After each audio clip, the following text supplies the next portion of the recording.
We're Sneak Peek, and we're doing a podcast, the Real Talk podcast. Okay, so we're Yeah, we're live. All right, cool. we're still conquering see the TV. the notion of YouTube Live versus Studio Live, but Yes. we'll get a hang of it. We're Real Talk, the Sneak Peek podcast, coming every single Sunday live on YouTube, and we'll post after that. I'm your host, as always, Ethan Berman, and I'm joined left to right by Cole Schmidt. Blake Boserman. Parker Lehman. Yeah, and we're here to talk about movies and stuff. So, let's see. What have you guys been watching? Before we start everything, as always, let's start off. What have you guys been watching? For me, Godfather and Moonrise Kingdom. Oh, nice. Both good movies. Are you catching up? Is this Fantastic. the first time? Or? Yeah, no, first time for both of those. You know, Wes Anderson, as always, knocks it out of the park with his whimsical directing and fast editing. Right. Godfather, just 7 hours of my life I'll never get back. Both movies, 100% Yeah. fantastic. Well, it's funny because you told me, you're like, yeah, I'm watching both the Godfather movies. And I was like, and that's the best way to, like, preface that. That's a whole day. Like, you can't do anything. I mean, I was two sick. I had Godfather to kill the films. day somehow. Yeah, there are two, only two. Yeah. Just like there are 3 Indiana Jones films. Very important for our audience to remember. Yeah. How about you, Blake? What have you been watching? So recently I watched We Are Your Friends with Zac Efron and Wes Bentley. Yeah, nice. Oh. And I don't know how I felt about it. Like, it had a cool concept. Like, it was very about, like, the EDM, the music scene in LA.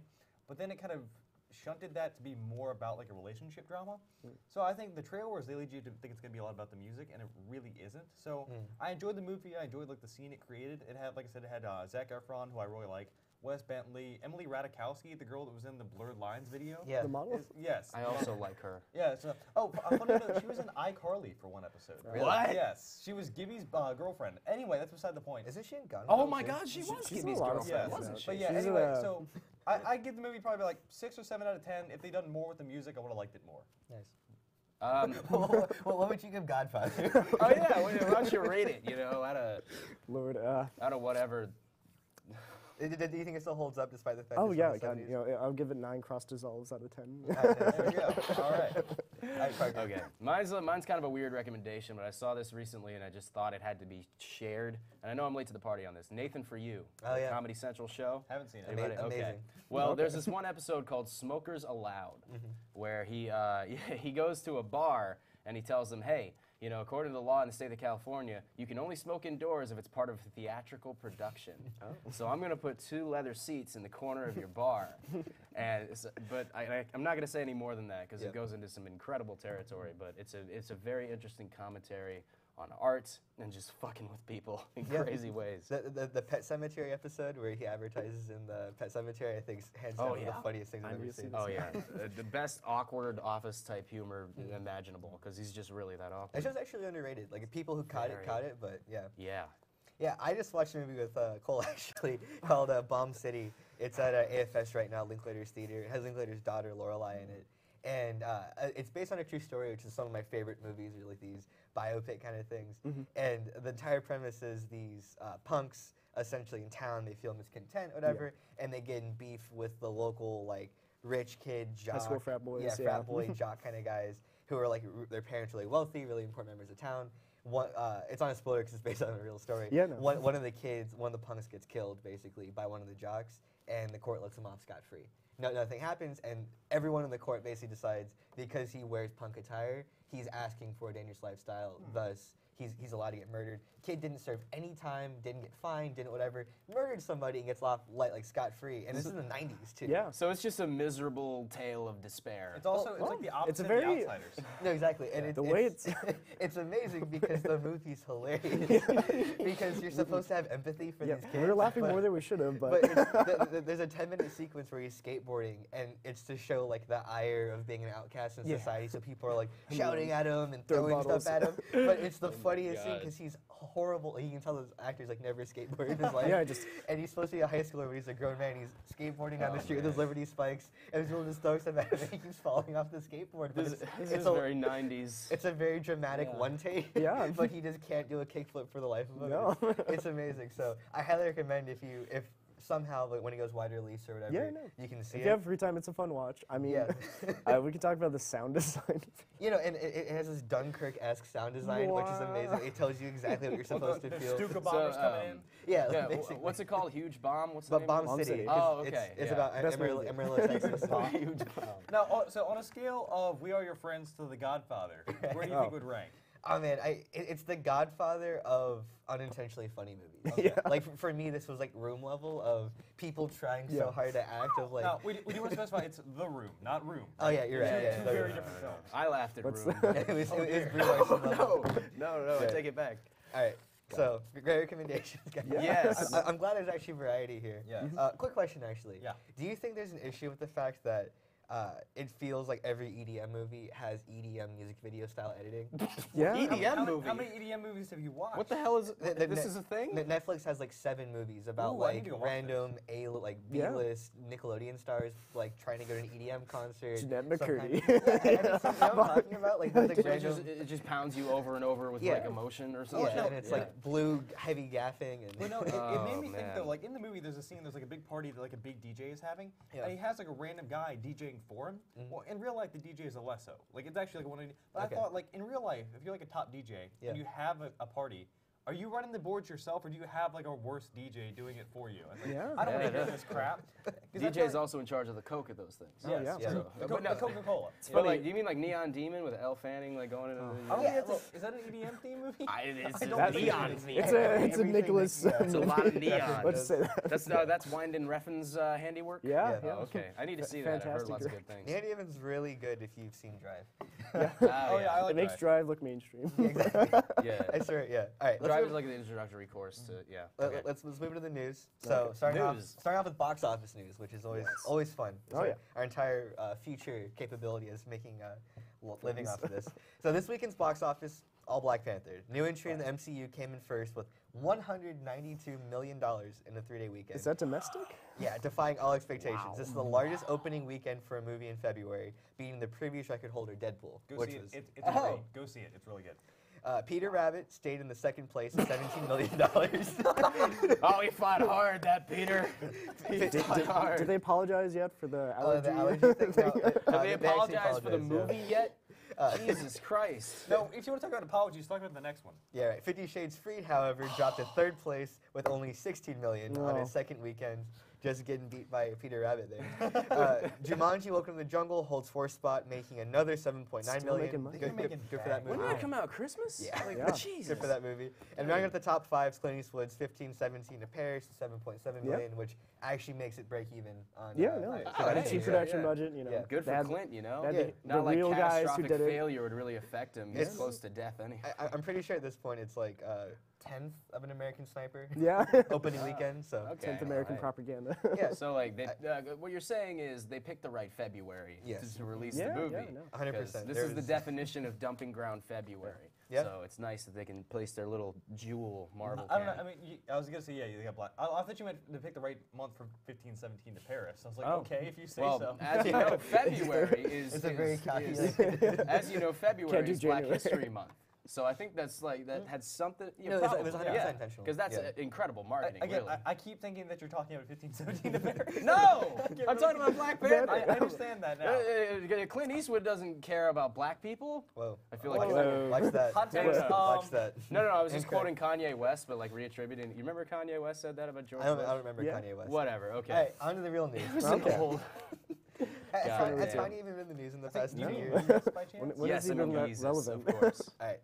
So Zack Snyder fired from Justice League. This Ooh. is a big one for me. Before Okay, entertainment yeah. journalist Josh Dickey retired last week, he dropped one last scoop that Zack Snyder was actually fired from Justice League a couple months before he announced his departure for personal reasons. The report states that DC thought Snyder's cut from the film to be, quote, unwatchable and thus fired Snyder. Wow. So That's if what they impressive. threw away was unwatchable, Right. what do they think It's- about the one that came out? I mean, it's crazy because when they got Joss Whedon, they almost shot the entire movie, you know, from the VFX guys I used to talk to, and like, it was a nightmare to redo. Almost all the visual effects had to be redone. You know, the mustache controversy, Yeah. which is to me is still the funniest thing because if you've ever been in visual effects, you know that's just a nightmare to do. Yep. Yeah, I feel bad for the people who do the visual effects. It's They even weird that- offered Yeah, it's to weird, do the it's weird that mustache DC's effects. like superhero movies are becoming like the Scanner Darkleys of like mainstream Scanner blockbusters. Darkly. suffering of, like, visual of, like, effects poor artists. rotoscope artists just like sitting in there trying. All right. Wow, Uh, that's exactly what it's like. Because I just got done watching the movie, movie, as you guys know. But We'll we'll get talk to that about it later. later. Yeah, we got to get Yes. to the next. I'm super excited about the next one. Yeah, so Oh, in yes. better news, Fassbender, Schwarzenegger, and Kung Fury movie. It was announced that Kung Fury, the fun 80s action parody short film that debuted on YouTube in 2015, is crowdfunded, as you probably know, will be getting a feature-length film sequel. Director of the short, David Sandberg, set to star and direct the film, with David Hasselhoff set to return. In addition, though, the film's got an Oscar-nominated actor, Michael Fassbender, to star, as well as Arnold Schwarzenegger to play the president, Yes. which is amazing news to me. Simpsons called it Yeah, 10 years all ago. of us. Yeah. Just called it. They're Yeah. always calling it. So, I mean, that's really good I news just for need the, all of this. It's amazing for the independent market because Yeah, it's no, really it's good. market forces driving like people wanting to watch more of a movie. So I'm hyped. And this is what people want. It's that 80s retro style. Everyone's craving that right now. Yep. Stranger Things. You know? Yeah, Ready it's- Player One. Yeah. exactly. Yeah, no, it's- Everything, more things. Yeah. So speaking of Ready Player One trailer. Spielberg's Yeah. returning to the blockbuster with Ready Player One, set to release March 29th. The film dropped another trailer as well as a new poster that doesn't feature the horrendous stretched out leg. They finally fixed it. That's why I Yeah. wanted to see They the had movie. they had the Cowboy Bebop on it too, you know. Yeah, yeah, Or yeah. the the shit that he uses. They played Nice it up. little reference. Yeah. All right. This movie, yeah, it's on. If it's good, I hope it is, because it'll just be obnoxious if it's not. Right. The guy who wrote the book wrote the screenplay. And Yeah? that's, really? Yeah. Oh, that- okay.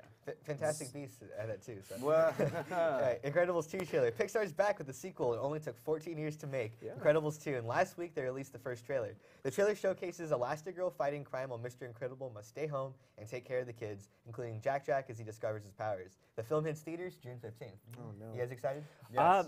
I'm excited because it's Incredibles, but I'm a little bit worried because it might be like a Finding Dory, you know, Right.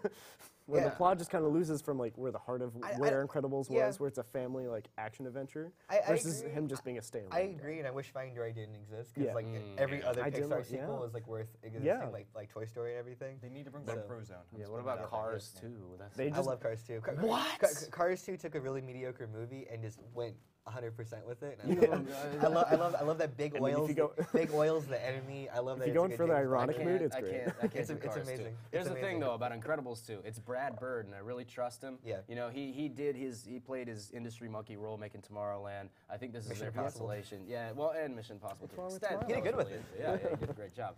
So I mean, I trust him. I like that it's picking up right at the end of the first Yeah. movie, and it's Yeah. not. They're not like, we're all old now, and we're dealing with it. You know, I like that. It's in the Up cinematic universe. Yeah. All right, Tessa Thompson is Doris Payne. According to Variety, Tessa Thompson, star of Black Panther, is set to star as Jewelry Thief Doris Payne. The film is described as being Catch Me If You Can, but about an African American female. Still no director attached. I'm down. Sounds Yeah. good. Neat, yeah. Understood. Yeah. Wait, who, do you know It's who she open in played there. in Black Panther? I don't actually. Okay. Yeah. Yeah. The name sounds familiar. I just can't remember who she played. I remember. I remember her name too. She wasn't the one in Black Mirror, was she? That's. You're I have thinking no of, idea. thinking of Daniel Kaluuya, Kaluuya. who was Oh, also yeah. in Black Panther. Get Out. and You Black know, Get Mirror. Out was kind of like a Black Mirror episode. No, he was in Yeah. Black Mirror. Oh, he was in Yeah. Black Mirror too. Yeah, the Million Merits. Never Yeah. mind. Okay, I'm all caught up now. All right, and last in the news, Jon Favreau voicing an important character in Solo, a Star Wars story. Ron Howard has cast Jon Favreau to voice a very cool and important alien character, according to the director.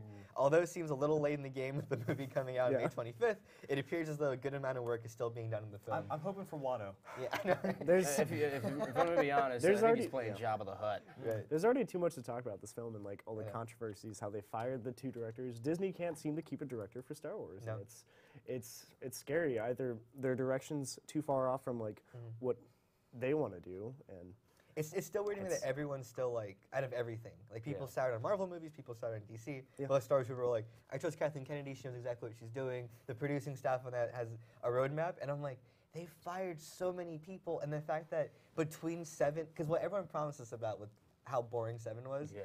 everyone promised us. 7 was boring. I thought 7 was.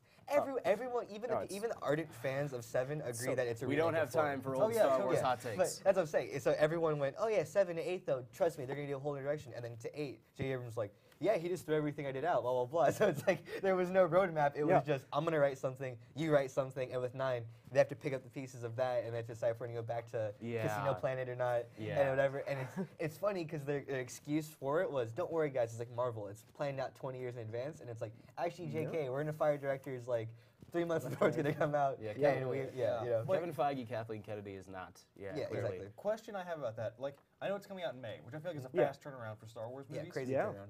Are they doing another one in December, or is it just all? No, they have? they're doing it per year. Yeah, it's a per year So release. I would think they would because I would thought it would be like every December you go see Star Wars. I feel like that'd be a good way to market it. That was supposed to be the plan Yeah. of every year you get your daily dose of Star Wars. But No, they 4 moved Alita months. Battle Angel to December, so they have to make room. You don't want to compete with You Alita. can't compete with that. Wait, what is that? The new Robert Rodriguez Exactly. James Cameron movie. Oh, I haven't heard about that. We're gonna talk about The it later. next Avatar. Yeah. What I'm I'm worried about though is because they got Ryan Johnson's trilogy coming along. They got the Game of Thrones writers They got have- their own yeah, trilogy. They have they're- two So new how Star Wars many movies Star Wars coming out. movies are going to be coming out per year? Yeah. I'm a Are we little gonna bit have, like, a fatigued, to be seasonal honest. Star Wars I want to movie? go to a movie theater where all the ones they're showing are just new Star Wars movies. I'd be Oh, totally okay man. with that. That reminds you of like in 2008 when Brendan Fraser was in everything. Oh, and he yeah. had like Furry Vengeance, Mummy 3, and whatever else. Well, And I want Lost them or cast in whatever. country. Journey to the Center of the Earth. that's Those what were it was, all in yeah. the theater at the same time. Fantastic. Golden age, really. Speaking of Golden Golden Age Age. of cinema, Ah. let's move on to our first topic. Yeah. So we alluded to it earlier, Justice League. Justice League. So yes. Parker saw Justice League, and he really wants to Yes. regale us He about took notes. notes. He took I notes. took, watching the yes, movie. I just got finished watching Justice League. I took notes because there were Oh. too many intriguing elements of the film. So why did you watch it? How do you have Gal Gadot's phone well- number? what? How do you have Gal Gadot's phone number? That's Yeah, impressive. that's it. I made it up. It's fine. just for my own. But the movie, I saw it in theaters back when it came out because I had this morbid fascination with it. I knew it was going to be a train wreck. I knew everything, all the stuff that happened behind the scenes. But with Zack Snyder getting fired instead of the tragedy being the reason why he left the movie, I kind of wanted to revisit it. Also, it was just released on streaming nationwide on February 13th. So go on iTunes and buy yourself a copy of Justice League. But anywho. Oh, or if you're not a statist, Wonder Woman's on HBO streaming now. So. Yes, Wonder Woman's. Yes. Go watch An that actual instead. good DC film. Yeah, this is not the same Wonder Woman in this movie. Okay, so basically, how I can sum up the movie Justice League is it's like, I guess this happens. Yeah. The movie opens. It's just like I guess there's Batman and there's a criminal guy. And then he uses him as bait. And then I guess the alien comes up and goes, in his face, like, for a shot. And Well, aren't they fighting like a It's just 70s like- rock band? They're fighting like Steppenwolf. I don't understand that reference, about but I that- buy it. That character Yeah. development of Want to all be the wild. pick up with the rest of the crew. I was gonna Yeah. say, hands down, the worst part about Justice League, because I actually again, turn your brain off, and it's like No, I had a fun time watching it. it's Man of Steel level schlock. Yeah. But what's so weird about it is that the villain is a Mortal Kombat character.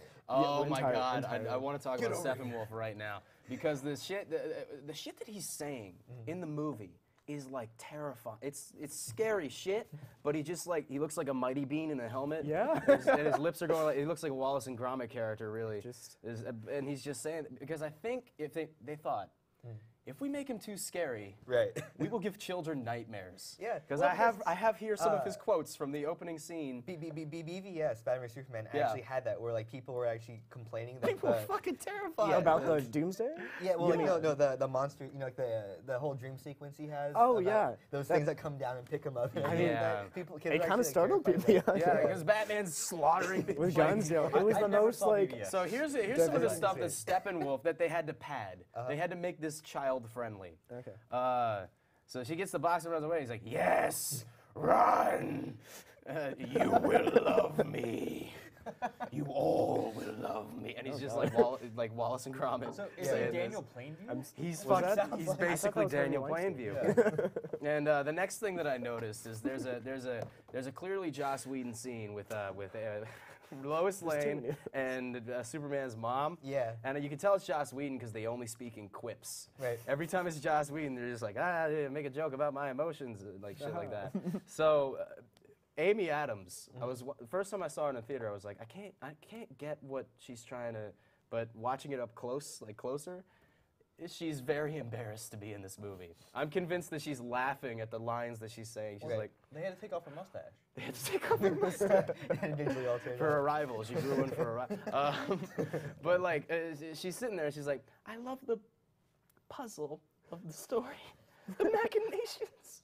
She's borderline. It sounds like off screen somebody had a gun to her head. Oh no, it's more like look at this asshole Joss Whedon trying to. But anyway, yeah, it's just little things that I noticed that are just hilarious. Have you seen Justice League, Blake? No, I've not. You haven't? Oh But you saw dude. Wonder Woman. Yes. Okay, so your impression of the Amazons, how would you describe them in 3 Oh, adjectives? this is perfect. I don't know. It's like, I guess, isolated, badass, Yep. and semi-convincing accents. Right. Yeah. So like you feel like they're powerful, like their outfits were appropriate to project this like they're kind of Greek, you know. Yeah, Well, I've got great news for separate you, from Blake. society. You know. None of those elements carry over into Justice League. Yeah. In fact, there's a crane shot underneath Wonder Woman at one point when they're getting off a plane. It's like really obnoxious. So I was like disgusted with Zack Snyder for a second. So, yeah, basically what Wonder Woman does in the group is she argues with Batman.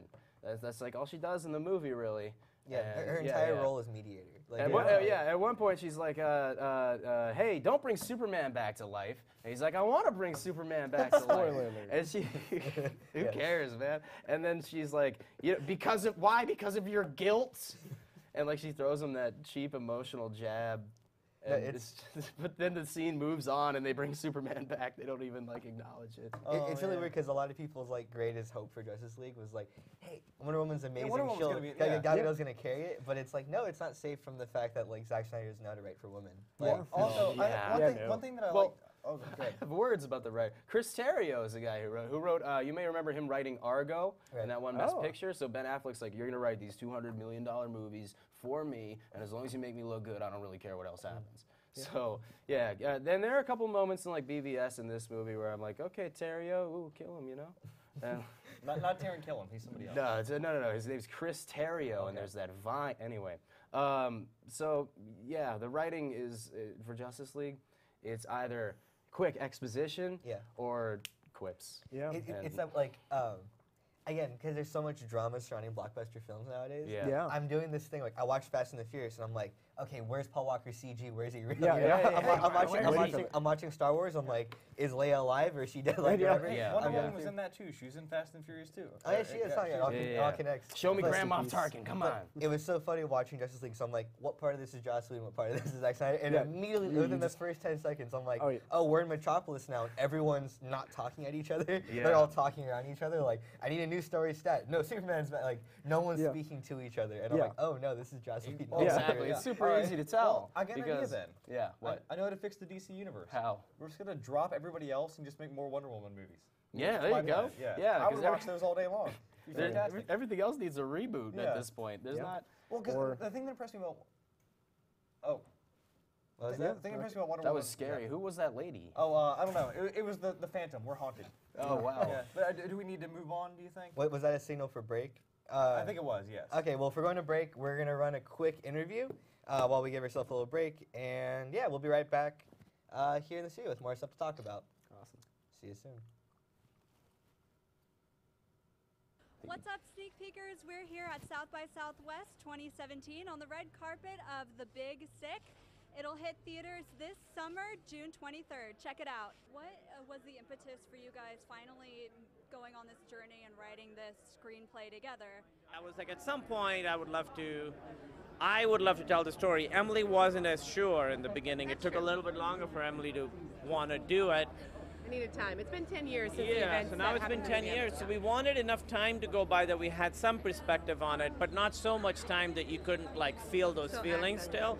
So you gotta like sort of wait for that window when it's right. And I think we really got it at the right time where it was processed enough, but unprocessed enough. Emily, you've been writing in television for a while, but this is your first kind of foray into film. How has that been for you? It's great. It's actually really cool to tell a story that's like one discrete story rather than like, and then what'll happen next week? Where are they going to be next week? What lessons will they keep learning? Like, the people in this movie learn the lessons they learn in this 2-hour span, and that's it. And then they're done. And that's kind of lovely.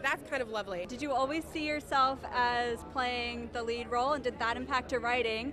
And for you, is it strange to kind of see someone else portraying what is supposed to be you?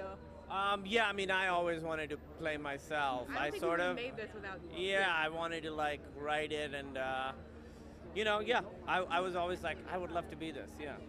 And for me, it was a little weird at first. Watching the audition tapes were a little strange. And then after that happened, I was like, I'll get comfortable with this, I'm good. And the woman that plays me, Zoe, is so fantastic. She does such a great job in the role, and she's such a lovely human being. It could have been way weirder, and it wasn't. What's one piece of advice you have for student filmmakers or writers or producers? I think my advice is you just have to do it. Like, you don't have to like put pressure on yourself for it to be good or anything. Just like do it, because the fear of making something bad can be debilitating, and I think you just kind of have to. You just have to push through that fear and just do it. What was it specifically about the story that you thought made it deserve to be told right now? This kind of story takes place at any point. I mean, William Shakespeare wrote Romeo and Juliet, and in a way, that story continues to this day and will continue for a very long time, where people want and need their family to approve of who they're going to spend the rest of their life with and who's going to join their family. And at times, for reasons that are really good reasons, that can be immensely challenging for the parents, for the lovers, and this is just one of those stories. Are there any highlights of the movie, without giving anything away, that you would point to that are maybe your favorite parts?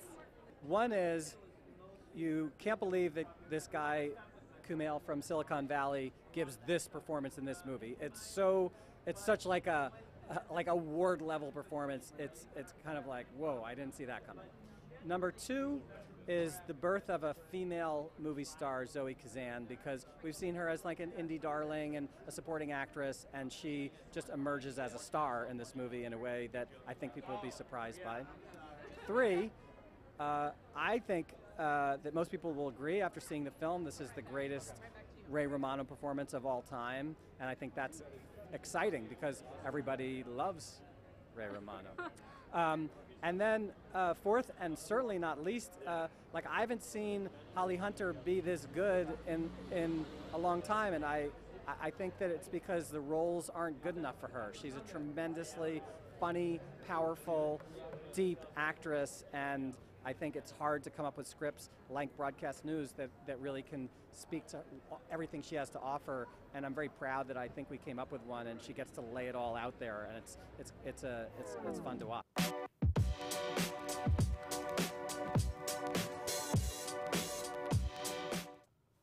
Hey, welcome back. So over the break, we were talking about Gal Gadot and how she's redeeming quality in any movie she's in. Yes, she is.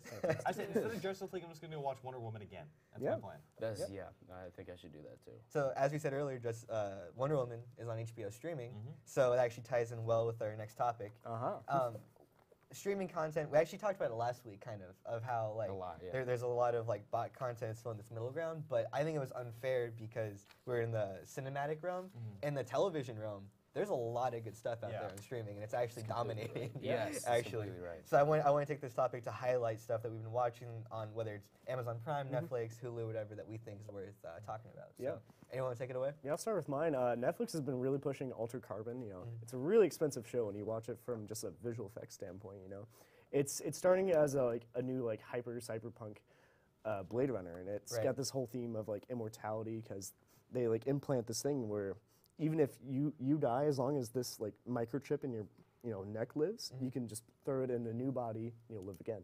Who's the lead actor in that? It's the guy who's in Suicide Squad. He's the military guy. Yeah. He does a great job in Joel Kinnaman. Yes. He does great in the show. I mean, like, he got built for that role. Does Katana still have his back? Yeah. What are we, some kind of altered carbon? My husband. So is it just one season up right now? Yeah, it's one season. It just started right now. Cool. It's actually really cool. If you're looking for that sci-fi itch, it's really cool. The sci-fi weapons are there. The production action designs on. Yeah, it's pretty good. Cool. Very cyberpunky. Nice. Totally recommend. Cool. You would compare it to like Blade Runner-ish? Yeah, more cyberpunk, like a lot more like hyper violent. A little bit kind of like that. Nice. I've actually been hearing a lot of good stuff about it. Like it's not like, oh my god, amazing. It's not it's like this is the good. best thing ever. But if you're looking for that really good sci-fi kind of itch show. And I feel like a lot of the time that's what television was like it isn't like blowing your mind stuff. It's just like it fills the niche you want to fill. Solid content, which is important. How about you, Blake? All right, so I've been watching a show recently. It's on Amazon streaming. The whole series is up there. It's called Banshee. Okay. And it was Cinemax's attempt to have original content, which they wanted to compete with HBO and all that. And I'd say it's like fast food in that it's not that great, but it's incredibly entertaining. Right. What it is, it's about this guy who was like a former jewel thief. He spent 15 years in prison. He gets out and immediately cons his way into being sheriff of a local town. So like he has no idea how to fight crime, but he does it anyway, just by breaking all kinds of laws and hitting people. But the main thing I like is that the town this show takes place in is called Banshee, is the most plot-heavy town I've ever seen in a TV series. So in this town, not only do you have like the local mafia, they're hanging out. Oh. You've got a local Native American reservation who also has a mafia of their own and like all that kind of stuff going on. There's also a local white supremacist group who also like has like a stranglehold on the town. There's like there's a whole bunch of other stuff. Like any like crime element you want is there. That's hilarious. And for some reason, everybody, like even like from like teenage girls to like the main guy, are all incredibly good fighters, and they never really explain why. So if you just want something really over the top with like great fight scenes, and fight choreography is amazing, by the way. If you want that and just like goofy crime, very over the topness, it's a really fun show to watch. Nice. Okay. Yeah. Is that on Amazon? Yeah, it's like on Amazon. Are there any like big names in it or? Not really. That's cool. The only one I can think of, there's a guy, I can't remember his name. He's been in a lot of movies. He's just in that one I mentioned last week, Brawl in Soul Block 99. He's got a really, really deep Vince voice. Vaughn. Not Vince Vaughn. No, but there's no other major names that I can think of. Gotcha. Yeah, that's about it. That's even cooler though. Sounds like a Robert Rodriguez Twin Peaks. I can see that, yeah. Oh, okay. that's the best log line. Damn. Okay. Well, I don't have anything to recommend necessarily, but I just looked up a little while ago all the stuff that they've added in just this month, and it's kind of driving me crazy. Like I feel like they got Kill Bill Volume 1 and 2, which I still haven't seen, and I love Tarantino, and they got all 3 Ocean's whatever movies, like their numbers or something. Yeah, 11, 12, 13. And then they got they just came out today with the Joel McHale show, and I'm a big fan of The Soup from back in before he did Community. Yeah. So I'm gonna check that out today. But really, it's they're really up in the ante with what they're putting on here. Yeah. Especially in terms of original content. Yeah. Because There's just Chris so much Rock's competition. Tambourine, that'll probably be my thing. Yeah. The Oh, stand-up yeah. special Tambourine, it was really funny. And Yeah. he's in tip-top shape comedy-wise. So it's a welcome surprise. I adore what Netflix is doing to live productions because Yeah. there's so many live shows that they like. You know, I feel like that platform is kind of dying a bit. Yeah. You know, on like, because like in other countries, that's what like the BBC's for. Yeah. Is that like that live variety show kind of thing? Yeah. And then instead, Netflix is funding stand-up comedy. They're funding like the fact that Joel McHale has a show. Yeah, coming out, yeah, you know? Yeah. Imagine if once Hamilton's done with its run, they just put a live version on Netflix. Right. It probably Yeah. will. Yeah. You know? And then the documentary and then analysis. Yeah. Yeah. What I want to talk about is like, the competition that's brewing up with Netflix and how much money they're throwing in. They're $20 billion in debt, but they're competing now with Hulu, Amazon, and Disney's putting up their service now. really Disney soon. will have a And so they're streaming going to pull off service. all of their content off Netflix. Yeah. And it's crazy because you had this one place to watch everything. Now you got to pay another $15 a month for a premium service. Yeah, I that's like the everyone's thing. fear mongering about Netflix as Yeah. if like, did you know they're actually in debt? And I'm like, do you know how Hollywood worked the Yeah. first Yeah. 100 Yeah, years no, of its it's- life? It doesn't bother me. I'm like, Okay. Here's a long-term payoff because everyone in the world will own Netflix. long-term payoff is the thing because I remember like they got a movie on Netflix called The Big Short. Right. Remember the housing market Yeah. and how there was a giant bubble that kept forming, and then all of a sudden a ton of it got pulled out from underneath and the whole thing collapsed. Yeah. Disney. Yeah. It kind of has the ability to do that, and Yeah. probably so do a couple Well, yeah, other they studios already that want did to set that, their own yeah. streaming No. services. But and that's really Did they already fascinating, do though. that? They pulled it all Disney out? pull all their content out, and they're partnering with ESPN to do like because they own ESPN. Yeah, they own it. So they're Oh, I forgot. Yeah, and now soon Fox, and they're gonna make their own streaming service for Disney Sports and for Fox content, But the thing is, Netflix is doing fine Yeah, because no. Netflix is doubling down on that variety. Yeah, they've got their own content. content. They're making Yeah. their platform like their own channel, which I find Now, really interesting. Wow. I do have a solution here. Like all like the streaming concerns that people have, I have a solution for it. So I want to create a building where for a certain amount of money every month you can go in, pick out movies, and you can take them for a certain period of time. With like all the blockbusters that you want to rent, they'll all be there. It's a So proven business model. Blockbuster's coming back. Yes, Oh, exactly. man. You want all the Hollywood videos to be in one place. Yes, exactly. I want all those My VHS childhood. tapes, and we're gonna watch them all. Why would you waste all the trouble sitting in your chair and sharing an account with your grandma Yeah. when you could drive to a physical building and get, But don't you miss the nostalgia of going Dude, and that talking was to the fun. movie clerk? Yeah. Nostalgia you know, is in now. being Maybe creepily hit on by Johnson, someone. drop some specs Right. for this concept. But I actually do think this is amazing though, because it's like even everyone's again fear mongering about like I read like 7 articles in Hollywood Variety or whatever about like Netflix is gonna go to business soon. It's an unoperatable model, blah blah blah. You know all the money Hulu dumps on like when they had Criterion and stuff Yeah. like that. Yeah. But I'm like, you realize Netflix is ubiquitous now, right? Like Yeah. you realize that like everyone between the age of 18 to 25 has never and will never pay a cable bill. You Yeah. know? Yeah. Like the idea of sitting through commercials for Oh, it's like painful. Netflix or whatever, it's like, why would you, like, I was watching the Olympics the other day and I was like, I was watching the content, and all of a sudden it cuts away to like a G&E commercial, and I'm like, what is this? Like, why is the content stopping? Watching TV with my parents is horrifying because they still use basic cable. Yeah. I'm like, I can't do this. Netflix is like Kleenex or like Brillo pads. It's just what it is now. You get the should content you mention want. though that like as an advertising major, that scares the crap out of me. Yeah, that's for my sure. job, and they're getting rid of that. Well, no, but the thing is though, like, there's so much more dynamic advertisement though, because you like, I mean, comedians and cars getting coffee, like that's also Netflix now, which I highly recommend if you never caught on Crackle for free for some reason, and I can pay for it, but it's also on YouTube. But like the entire show, they make jokes about it. They're like, hey, yeah, Acura is fun in their show, and like, hey, look, there's an Acura right there, and like the entire show is just a walking advertisement, which I think is amazing because it's him making fun of like this It Avengers is. 2. And not to mention what a vice grip Netflix has on comedy. Like they've scooped up all the auteurs. They got Jerry Seinfeld, Dave Chappelle, David Letterman, freaking everybody. And now Norm Macdonald Live. Yes, if you watch that podcast, if you're a fan of podcasting, they just I pulled assume all. they would be if they're listening. Just on a limb here. That'd be even better if they weren't. They pulled all the episodes of Norm Macdonald Live from YouTube, and there had been rumors he had a deal with Netflix for a long time. It's amazing. So he might be the next comedians in cars getting coffee. I wonder if they're going to do that with Joe Rogan. If they scooped up Joe Rogan, that would be crazy. Well, I mean, Jorgen already has like 3 specials up on Netflix, so it's like. Yeah, he does. So the JRE experience. If he had his own show, it would. Mark Maron too. Yeah. He's got several specials and his freaking series on there. Yeah. But I think with Rogan though, because he's the #1 on iTunes forever and always will be. Like I think iTunes is his platform. It's followed with you because it's like he gets like 50 million views like a week. Yeah, no. For every single episode, no matter who he has on, whether it's like whatever. So, but that is fascinating that Netflix did get the monopoly on stand-up comedians. And I'm gonna give my quick recommendation before we move on to the next topic because I think this is a really like nice encapsulated thing. Absolutely. Somebody feed Phil. So Phil Rosenthal is the creator of Everybody Loves Raymond. It's literally like based off his life, mixed with Ray Romano's life. There's actually a great documentary called Exporting Raymond, and it's about him trying to take Everybody Loves Raymond to Russia and him getting paid an inordinate amount of money to like post-Soviet Russia to bring the show over, but it doesn't make sense at all to Russians, and it's a great like case study on like because imagine Ray Romano, like a Ray Romano kind of character, like, oh, I can't drink the juice, it's already popped, like the tabs are popped, and the Russians like, what do you mean you can't drink juice? You're a weak man. And then like Phil Rosenthal's trying to explain to him like, no, you don't get it. I'm a Jew, like that's how we are. And they're like, no, that's not how Russians are. So like they're like, how about the Raymond just beats his wife instead? And he's like, you can't do that. You can't do that. I remember Howard Brooks had a great like documentary about that like 10 years ago. I think he like tried to do a comedy special, and I want to say I think it was Israel. And like how like a lot of his humor didn't carry over there. Yep. It's the same with Bollywood. Yeah, Bollywood. That Said Robot's an incredible movie. That's on Netflix. It's like 3 hours long, and it's the biggest Indian blockbuster ever. Somebody Feed Phil, just to finish the thought,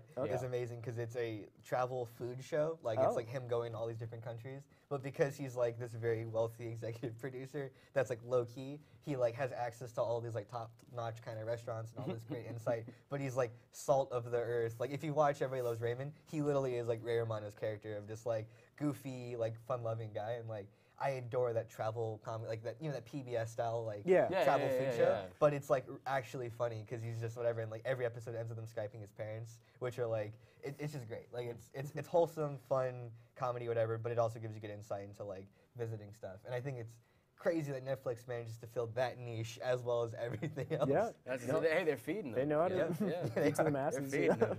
Right. So. All right, so great topic, guys. Some good recommendations if you guys need something to watch. I'm definitely going to check out Altered Carbon when I get home. I'm actually writing it down in my notes so I can like watch it. I'll be busy watching Joe McHale. Speaking of Altered Carbon, sci-fi and everything like that, I'm actually pushing this topic up because I want to spend more time on it. Why do you think sci-fi always fails in the box office? Because again, Star Wars isn't sci-fi. You can talk all day. It's a fantasy movie that fills all of the archetypal roles of knights and princesses and everything like that.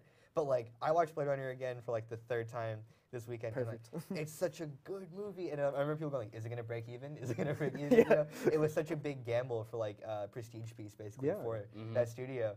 And then Altered Carbon, right? People are like, it's niche. I'm worried it's not going to do well, which I'm enjoying it, but I'm like, I feel like sci-fi can sometimes be a bit too challenging for the masses. We were all laughing, talking about Alita, and how we're convinced that Oh. Lena Battle Angel. Well, also, It's the- I do want to throw out a certain sci-fi film series to you called Transformers. Yeah. It seems to do pretty well at the box office. Massive widespread appeal. Yeah. I feel like But no, no, no. Transformers category is just capitalism. Yeah. It's based off of toys. I know, I think- How many Michael Bay I think- no, I can movies just- I feel is he allowed to make? Yeah, like low-key sci-fi, I feel like it's very hard to do. You don't Yeah. see a lot of that. Yeah. 'Cause I Well, feel like, Here's the thing about sci-fi is like as a genre, it's hard to define as far as the consistent elements. Like something like fantasy, you could be like, oh, there's the old sage and you know that sort of thing. But sci-fi is really liquid. You can have something like Alien, you can have something like Valerian in the city of $100,000 Fantasy, million. yeah. Or, It's always bounty pushing, which I'm gonna throw something Yeah. out there because again, this is something that blew my mind. The things that do the best in the sci-fi realm. Do you consider dystopia sci-fi? Because if that's the thing, isn't Hunger Games technically sci-fi? There's robots, yeah, and there's yeah. zombies, and there's everything well, like that. Technically, dystopia, that's sci-fi. it's usually used as an excuse for a love triangle, which is what I fucking hate about it. Yeah. They don't really get into, what if you lived in But another dystopian movie, Maze Runner, right? Because That's a sci-fi movie. lot of the technically. youngins I are actually into enjoyed the first one. dystopia. I do want to throw out though, I feel like the Star Trek movies are doing pretty good. They are, but Yeah. they also have J.J. Abrams attached to it, and a lot of true Trekkie Yet again, fans I are wouldn't say it's complaining true about it. Not sci-fi. anymore, yeah. It's more of like an experience action movie. Yeah, I mean, which, well- technically Star Trek's a Western movie in space. And but- Beyond kind of tanked, you know. So Yeah, I mean, it did. sci-fi doesn't have a lot of longevity unless you have some sort of recognizable property. Which is weird It's 'cause, stronger than Star Trek, apparently. Yeah, because the medium itself lends for a million different things. You know, like in video game realm, like Mass Effect and all Yeah. those other things. So Dead it's- Space. Yeah, so it can either it's be like super cyberpunk or super existential, you know? right, and even Blade Runner, like it Yeah. wanted a sequel, it got a sequel, you Yeah. know, and whatever. Yeah, and I think one thing about that too is, that, like you said, how it can be a lot of different genres. Like, take a look at the Terminator series. Like, the first one was Oh, a horror interesting. film. It was a sci-fi horror Love movie. the first one. And the second one's a sci-fi action movie. And the Yeah. third one, I don't know Love what the they were second doing one, with that. yeah. But the first two are like extremely good movies. I think it's taking a genre that has its conventions and applying like a sci-fi filter to it almost. I don't know. Yeah, I mean, like the third one, they were just like, we gotta make another one. Let's have a woman one. Yeah. You know, they just No, lost track of. That's actually blowing my mind because I'm thinking like the sci-fi movies that do the best take genres that are considered good. Like Yeah. Star Trek's But a Western. Western. It's is best really if you good. blend it with And something like the show else. Yeah. Westworld as well, the exact same thing. Yeah, You it's take sci-fi sci-fi Western. Such a good show. Oh, yeah, that yeah. would have been a great But while like recommendation. I feel like fantasy fails in the box office Oh, over and over again. Like 100%. all those like 90s George Lucas Oh, yeah, produced, yeah, you know, yeah. Tom Cruise released. What's that Tom Cruise released Scott movie? Legend or whatever. Legend, yeah. Legend. With Yeah. Tim Curry, the They devil, just yeah. it doesn't have good tension. I feel like that's the issue. Yeah, the like last good movie to have tension Well, was Like Lord of the Rings. yeah. fantasy seems to just fail. So maybe it's just because sci-fi fantasy maybe fails while sci-fi Western, sci-fi action, sci-fi dystopian. Yeah. Well, most of the time, because here's the thing: they're both sci-fi and fantasy are both genres that work best when you tie it in with something else, which Yeah. is why Star Wars is so freaking mega popular. I think. Yeah. But like, would they just need to? They can't. Okay, Luc Besson, you can't do just sci-fi. Right. Okay, because we get it. There's two people and they're running through things and there's all sorts Yeah. of shit happening. But what's the movie about, Luke? What's the goddamn movie about? You can literally take Fifth Element, which literally masters like the adventure, like Yeah. you know, whatever with with Valerian, which has no heart and no core. Yeah, it's just they're just running around. Like, what the fuck is? It's I couldn't get past the casting. Dane DeHaan. Yeah. that- well, with yeah. Lucy, he tried to make the movie about something, and it was just really confusing. Because she's like God or some shit. Yeah, It's well, one- So, yeah. Speaking of God, we have to take another commercial break. Okay. So we'll be right back, guys. We're playing another interview, and we'll be back. Yep, I'm on the interview.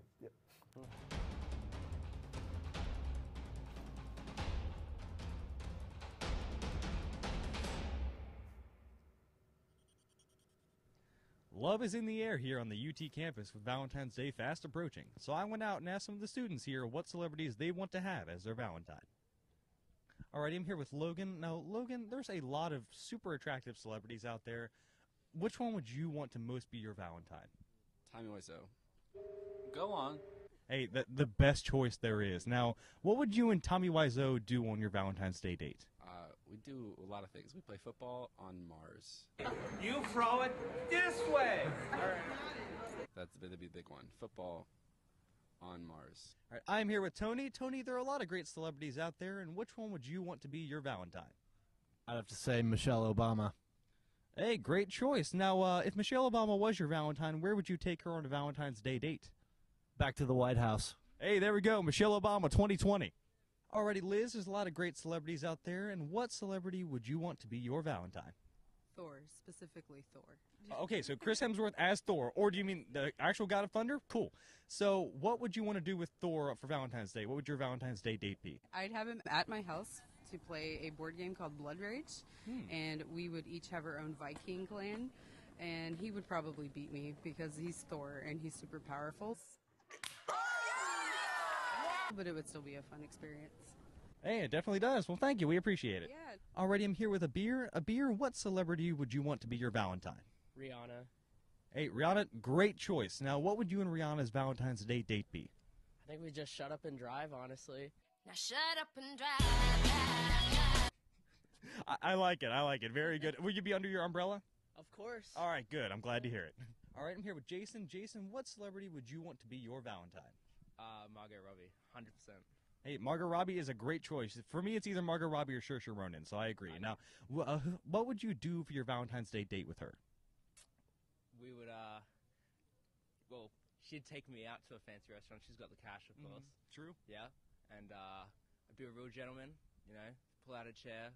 We'd do romantic, you know, all that sort of stuff.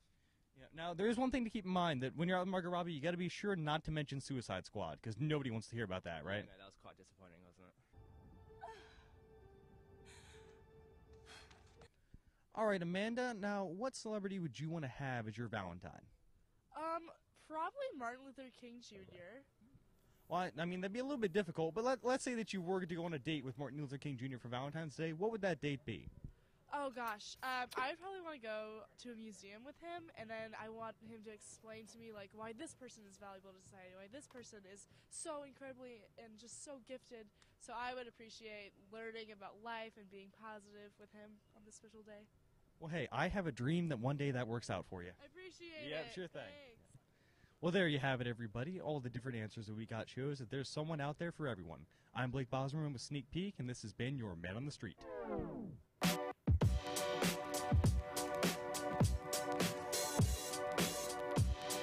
Hey, welcome back. I just want to say, I'm so glad you joined Sneak Peek because Man on the Street's always like my favorite kind of segment. Oh, thank you. I'm glad you like it. Nobody understood what it was. I'm like, none of you guys watch Kimmel? Yeah. So people would like send in, and they're like, people have to edit it. And I'm looking at it, and like they would stand in like the same place for an hour, interview 3 people, and they're like leading the questions. Like, so you think this, right? And they're like, and I'm like, you understand the whole point? It's like quick clickbait editing kind of thing, like funny responses. Yeah. And like, so I'm so glad you finally like. Oh, I will say, to be fair, I didn't do the editing for that one. That was Olivia, who works here at Sneak Peek. Shout out. Fantastic. Yeah, she did great. Shout out to her.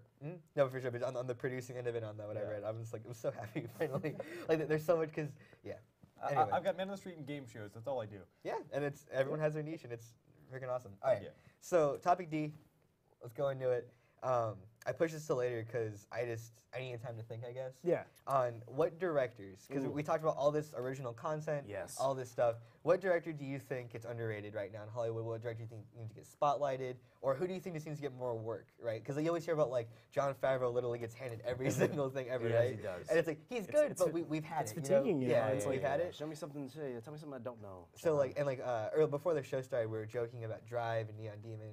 Was on the show, and I was laughing because it's like it's very clear from the second you see a poster that this is a Nicholas. Yeah, I know. Right, weapon You film. know. So it's like, whose voice do you think needs to be promoted more, or do you think just doesn't get the recognition they deserve? I've got one. Jeremy Saulnier. Okay. His last 2 movies were Green Room with Patrick Stewart playing a redneck, and Blue Ruin, which is a movie about a guy who's homeless and he has a revenge plot. So how would you go about doing that? Basically, it's got a good emotional core. But basically, this guy's really, really talented filmmaker. He came up with that weird the bug-eyed looking guy from Blue Ruin, and they've been making movies together. And he's like, for some reason, hasn't been tapped or buzzed about or anything big. And he's got 2 movies coming up that he's just not self-funding, but like I think A24. Oh, gotcha. Yeah. But yeah, he needs more attention. I think more people should watch Green Room, especially R.I.P. Anton Yelchin. Oh yeah, rest in peace.